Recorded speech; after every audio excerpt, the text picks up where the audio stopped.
আসসালামু আলাইকুম ওয়ারাহমাতুল্লাহি ওয়া বারাকাতুহু। প্রিয় ভাইরা, এখন আপনারা শুনছেন দীর্ঘদিন ধরে চলে আসা এক দ্বন্দ্বের নিরসন। সেটি হলো কি না, জামাতের নামাজের পর আমরা সবাই মিলে একসাথে পরম করুণাময় আল্লাহ সুবহানাহু ওয়া তাআলার কাছে মোনাজাত করতে পারবো কি পারবো না। আপনি যদি নেট ঘেঁটে দেখেন, যদি ইউটিউব খুলে দেখেন যে নামাজের পর একসাথে সম্মিলিতভাবে দোয়া করা জায়েজ কি জায়েজ নয়, ঠিক না বেঠিক, তাহলে হয়তো হাজার ভিডিও আপনার সামনে উপস্থিত হবে। বহু মৌলানা, বহু আলেমগণ তারা একে একে যুক্তি পেশ করছেন। কেউ বলছেন যে হ্যাঁ এটা ঠিক, আবার কেউ বলছেন এটা বেদাত, এটা নবী পাক সাল্লাল্লাহু আলাইহি সাল্লামের যুগে হতো না। প্রিয় নবী সাল্লাল্লাহু আলাইহি সাল্লাম সমস্ত নামাজে একসাথে সবাইকে নিয়ে মোনাজাত করতেন না। এই ধরনের বিভিন্ন রকম বক্তব্য আপনাদের সামনে উপস্থিত হবে। আসুন, সত্যি কি তাই যে ফরজ নামাজের পর, জামাতের পর একসাথে আমরা সবাই মিলে আল্লাহ সুবহানাহু ওয়া তাআলার কাছে হাত তুলে মোনাজাত করলে সেটি বিদাত কি বিদাত নয়? ভিডিওটি ভালো লাগলে একটি লাইক করবেন, কমেন্ট করবেন এবং শেয়ার করতে অবশ্যই ভুলবেন না। আসুন ভিডিওর মূল অংশে প্রবেশ করি। নামাজ শেষ হলো, ইমাম সাহেব সালাম ফিরালেন, তারপর হাত তুললেন দোয়ার জন্য। আমরাও হাত তুললাম, আমিন বললাম। কেউ কেউ কাঁদলেন। মসজিদের একপাশে কেউ চোখ মুছছেন, কেউ নিচু স্বরে ফিসফিস করছেন। দেখতে সুন্দর এক দৃশ্য, কিন্তু প্রশ্ন হলো, এ কি নবীজি সাল্লাল্লাহু আলাইহি সাল্লামের শেখানো পদ্ধতি, নাকি এটা এমন এক কাজ যা নবীজি বা সাহাবারা কখনো করেননি? ভিডিওটি আমি কিছু অংশে বিভক্ত করছি, যার প্রথম অংশ রাসূল সাল্লাল্লাহু আলাইহি সাল্লাম ও সাহাবাদের আমল। রাসূলুল্লাহ সাল্লাল্লাহু আলাইহি সাল্লাম নামাজের শেষে দোয়া করেছেন, এটা সত্য, কিন্তু কিভাবে? তিনি নিজের মনে দোয়া করতেন অথবা সাহাবাদের কিছু নির্দিষ্ট দোয়া শিখিয়ে দিতেন, যেমন আল্লাহুম্মা আইন্নি আলা জিক্রিকা ওয়া শুক্রিকা ওয়া হুসনি ইবাদাতিক, আবু দাউদ 1522। কিন্তু নামাজের পর সবাই মিলে একসাথে দোয়া করা কি জায়েজ? এমন কোনো সহিহ হাদিস কি আছে? না, কোনো সহিহ হাদিস নেই। সাহাবাদের যুগেও এমন কিছু পাওয়া যায় না। দ্বিতীয় অংশ, ইসলামী বিদাতের মূলনীতি। নবী সাল্লাল্লাহু আলাইহি সাল্লাম বলেছেন, যে ব্যক্তি আমাদের এই দিনে এমন কিছু সংযোজন করে যা এর অন্তর্ভুক্ত নয়, তা প্রত্যাখ্যাত। সহিহ বুখারী 2697, সহিহ মুসলিম 1718। অর্থাৎ তিনি কি বললেন, যে আমাদের দিনের মধ্যে এমন কিছু সংযোজন করা হয় যা আমরা কোনোদিন করিনি, নবী পাক সাল্লাল্লাহু আলাইহি সাল্লাম কোনোদিন করেননি, তাঁর সাহাবাগণ কোনোদিন করেননি। সেই সমস্ত কাজ যদি দিনের মধ্যে ঢোকানো হয়, নতুন নিয়ম চালু হয়, সেই সমস্ত কাজকে বলা হয় বিদাত। অ্যাকচুয়ালি বিদাত হচ্ছে দিনের মধ্যে ইবাদতের মাধ্যমে যদি কোনো নতুন কিছু ঢোকানো হয়, সেটাই হচ্ছে বিদাত। অর্থাৎ ইবাদতের ধরন, সময়, স্থান বা নিয়ম যদি রাসূল সাল্লাল্লাহু আলাইহি সাল্লাম তা নির্ধারণ করে না যান, তাহলে সেটিকে বিদাত হিসাবে গণ্য করা হবে। তৃতীয় অংশ, সম্মিলিত দোয়ার বর্তমান রূপ। আজ আমাদের মসজিদে দেখা যায়, প্রতিটি নামাজ শেষে ইমাম সাহেব হাত তুলে দোয়া করেন। মুসল্লিরা সবাই একসাথে হাত তুলে আমিন আমিন বলেন, এবং এটা যেন এক অবিচ্ছেদ্য নিয়মে আজ পরিণত হয়ে গেছে। এমনকি যদি কেউ হাত না তুলে, তাকে এমনভাবে পাশের লোক চেয়ে দেখেন যেন তিনি কোনো একটা বড় ভুল করে নিয়েছেন, যেন তিনি একটা ফরজ অংশ বাদ দিয়ে দিয়েছেন। আসলে কি এটি ফরজ নাকি সুন্নত? কিন্তু বাস্তবে রাসূল সাল্লাল্লাহু আলাইহি সাল্লাম কখনো এটাকে নিয়ম বানাননি।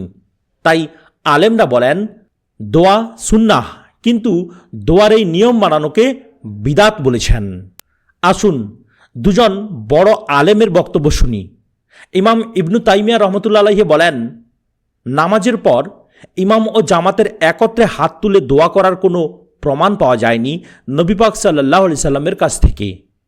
কেউ যদি এটিকে নিয়ম বানায় তবে তা বিদাত, অর্থাৎ যদি এটিকে সম্পূর্ণরূপে নিয়ম বানিয়ে ফেলেন, যদি এটাকে প্রত্যেক নামাজের পর হাত তুলে মোনাজাত করতেই হবে, আর যদি মোনাজাত না করেন তাহলে তিনি ভুল করছেন, এই ভাবাটা কিন্তু ঠিক নয়।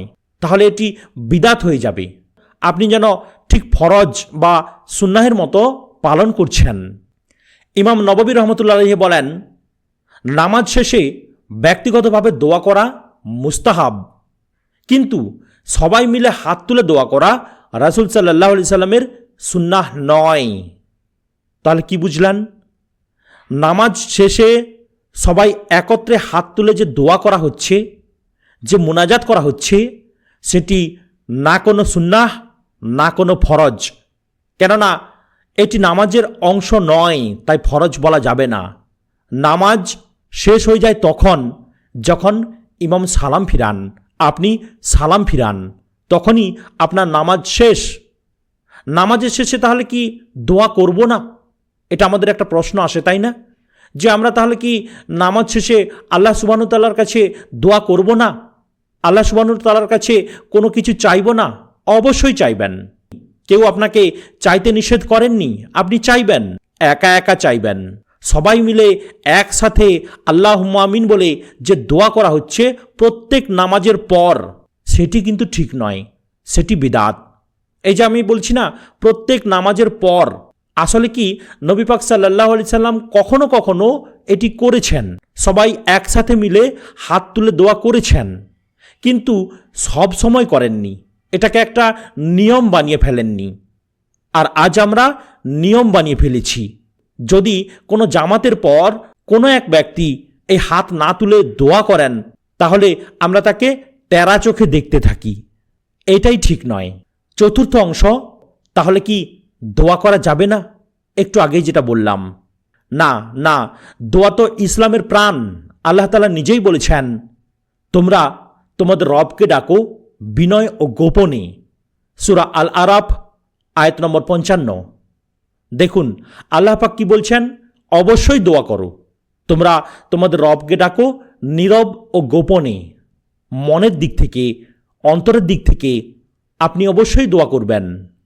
কিন্তু ভাই আপনি একটু লক্ষ্য করুন, যদি এটা প্রত্যেক নামাজের মধ্যে করতেই হবে এবং ইমাম সাহেব আরবিতে দোয়া করছেন, আপনি তার কিছুই বুঝছেন না, আপনি কিছুই না বুঝে আমিন আমিন বলছেন, আপনি একটু ভাবুন দেখি, আপনি কি বিনয় ও নম্রভাবে আল্লাহ সুবহানাহু ওয়া তাআলার কাছে অন্তর থেকে দোয়া করছেন? অনেক সময় এটা করছেন না, আপনি এটা নিয়ম বানিয়ে ফেলেছেন যে ইমাম সাহেব দোয়া করবেন, আমি আমিন আমিন বলবো। এটা কিন্তু আসল দোয়া নয়। ইমাম সাহেব আরবিতে অনেক কিছু বলছেন, আপনি কিছুই বুঝছেন না।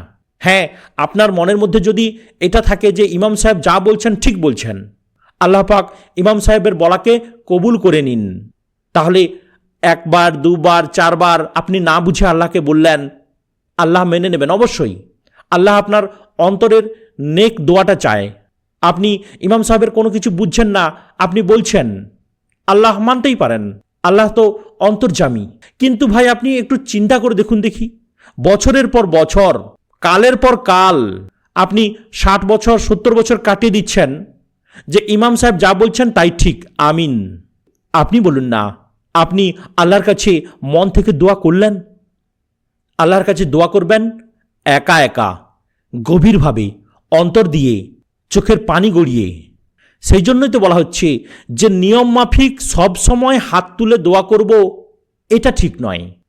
একটা কথা আমাদের কাছে প্রচলিত আছে, তাই না, যে নামাজ না জানলে কি হয়, আপনি আসুন না, নামাজ পড়ুন না, আপনি কোনো নিয়ত বলবেন না, আপনি কোনো সূরা পড়বেন না, কেন আপনি জানেন না, আপনি শুধু সুবহানাল্লাহ সুবহানাল্লাহ বলবেন, আল্লাহ পাক আপনার দোয়া কবুল করে নেবেন, আল্লাহ পাক আপনার নামাজ কবুল করে নেবেন। কিন্তু এই নিয়মটা আপনি যদি মাসের পর মাস, বছরের পর বছর চালিয়ে যান, সুবহানাল্লাহ সুবহানাল্লাহ বলেই নামাজ পড়ে যান, তাহলে কি হবে? ঠিক একই কথা। ইমাম সাহেব আরবিতে দোয়া করছেন, আপনি কিছুই বুঝছেন না, আপনি আমিন বলছেন, একবার দুবার চারবার ঠিক আছে, কিছুদিন ঠিক আছে, সারা জীবন এভাবে মানিয়ে চলবেন, আমিন আমিন বলবেন, এটা কেমন দোয়া, এটা কেমন মুনাজাত? শুধু তাই নয়, আপনি হয়তো দেখবেন যে কাতারের একদম শেষে যখন থাকেন, যখন দেখবেন যে মাইকের কোনো ব্যবস্থা নেই, ইমাম সাহেব এমন কিছু দোয়া করছেন আপনি শুনতে পাচ্ছেন না। এটা আমরা দেখি, মসজিদের মধ্যেও এটা আমরা দেখি, তাই বলছি। আপনি কিছুই শুনতে পাচ্ছেন না, তার দোয়া আপনার কানে আসছে না, তবু আপনি বলছেন আমিন আমিন, হাত তুলে আপনি বলছেন আল্লাহুম্মা আমিন। বলুন ভাই, এগুলো কেমন মুনাজাত? মুনাজাত হবে অন্তর থেকে। আপনি যদি না শুনে থাকেন, অন্তর থেকে আপনি বলছেন কি করে, তাই না? এবার আসছি পঞ্চম অংশ, সত্যিকারের দোয়া কোথায়? সত্যিকারের দোয়া হয় হৃদয়ে, হাতে নয়। আপনি হাত না তুলেও আল্লাহ সুবহানাহু ওয়া তাআলার কাছে কাঁদতে পারেন, দোয়া করতে পারেন। আপনি উচ্চস্বরে না বললেও আল্লাহ সুবহানাহু ওয়া তাআলার কাছে নরমভাবে, আস্তে ধীরে, কেঁদে কেঁদে দোয়া করতে পারেন। আল্লাহ অন্তর্যামী। আল্লাহ তো বলেন, তোমাদের রব তোমাদের নিকটে গোপনে ডাকো। সূরা আল আরাফ আয়াত নম্বর 55। সূরা আল আরাফে আল্লাহ পাক কি বলেছেন? তোমাদের রব তোমাদের নিকটে গোপনে ডাকো। মুনাজাত করবেন, দোয়া করবেন। দোয়া একটা ইবাদতের অংশ। দোয়া করা ইবাদতের মধ্যে একটা বলিষ্ঠ অংশ। আপনি অবশ্যই দোয়া করবেন, কিন্তু ওই যে বললাম, ফরজ নামাজের পর জামাতের মধ্যে আপনি হাত তুলে দোয়া করবেন না। এটা তাহলে একটা বিদাত হয়ে যাবে।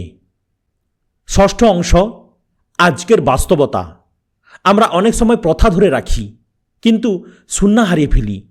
মসজিদে দোয়া না করলে মানুষ বলে, এত তাড়াহুড়ো কেন, কোথায় যাচ্ছ, আসো না একসাথে দোয়া করি। কিন্তু কেউ কেউ জিকির যদি ভুলে যাই, তাকে কিন্তু স্মরণ করায় না। আপনি মুনাজাত না করে চলে যাচ্ছেন, আপনাকে বলবে এই বস, দোয়া কর। আপনি নামাজের পরে যে সমস্ত জিকির আছে, সে জিকিরগুলো করছেন না, আপনি ভুলে যাচ্ছেন, সেগুলো কেউ আপনাকে স্মরণ করিয়ে দেয় না। আসলে নামাজের পর, ফরজ নামাজের পর সবসময়ের জন্য জিকির করা সুন্নাহ। প্রিয় নবী সাল্লাল্লাহু আলাইহি সাল্লাম সবসময় জিকির করতেন, সুবহানাল্লাহ, আলহামদুলিল্লাহ, লা ইলাহা ইল্লাল্লাহ, আল্লাহু আকবার। এবার আসছি শেষ অংশে, আমল ও অন্তরের পরিশুদ্ধি। তাই ভাই, দোয়া করুন, কিন্তু যেভাবে রাসূল সাল্লাল্লাহু আলাইহি সাল্লাম বলেছেন, যেভাবে রাসূল সাল্লাল্লাহু আলাইহি সাল্লাম করেছেন, আল্লাহর সাথে সম্পর্ক করুন, কিন্তু সুন্নাহর পথে, কারণ সুন্নাহই নিরাপদ পথ।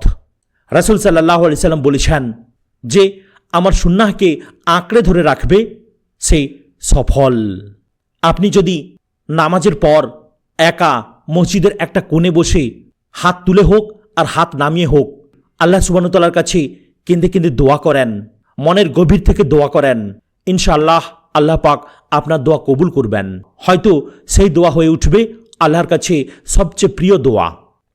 নামাজের পর সম্মিলিত দোয়া দেখতে খুব সুন্দর লাগে, সবাই একসাথে আমিন আমিন বলছেন, কিন্তু ভাই, এটা সুন্নাহ নয়, এটা ফরজ নয়, এটা প্রিয় নবী সাল্লাল্লাহু আলাইহি সাল্লাম সবসময় করে গেছেন তা নয়, এটা প্রমাণহীন, এটা বিদাত। আপনার কাজ হলো শুধু একটা নিয়ম নয়, নিয়ত ঠিক করা, কারণ আল্লাহ রীতি নয়, নিয়ম নয়, নিয়তটাই শোনেন, হৃদয়ের আবেদন শোনেন। এবার ভাবুন, নামাজের পর সম্মিলিতভাবে সবসময়ের জন্য দোয়া করা, মুনাজাত করা প্রিয় নবী সাল্লাল্লাহু আলাইহি সাল্লাম করেছিলেন, নাকি আমরা তা বানিয়েছি? আল্লাহ পাক আমাদের বোঝার তৌফিক দান করুন, আমিন। ভিডিওটি ভালো লাগলে লাইক করবেন, কমেন্ট করবেন এবং দিন দুনিয়ার বাণী যাতে চারিদিকে ছড়িয়ে পড়ে সেজন্য শেয়ার করতেও ভুলবেন না। আসসালামু আলাইকুম ওয়া রাহমাতুল্লাহি ওয়া বারাকাতুহু।